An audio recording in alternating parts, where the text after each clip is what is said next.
আমাদের ফরাদ ভাইয়ের দোকান। ওনার দোকানে বিভিন্ন আইটেমের চা পাওয়া যায়। এই যে কাঁচামরিচ, দারচিনি, এলাচি, লং, তেজপাতা, আরও আছে তেঁতুল, হ্যাঁ টিকটকার, এই যে লেবু, রসুনের চাও পাইবেন ওনার কাছে। তারপরে উনি এখন বানাচ্ছে তেঁতুল চা, আমরা সবাই দেখতেছি। বানাচ্ছে তো চা হাইলাইটস করি এর বেড়া।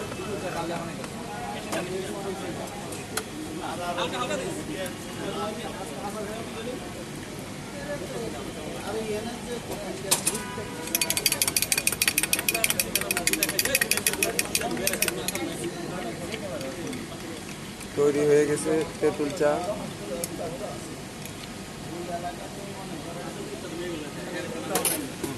এই যে দোকান।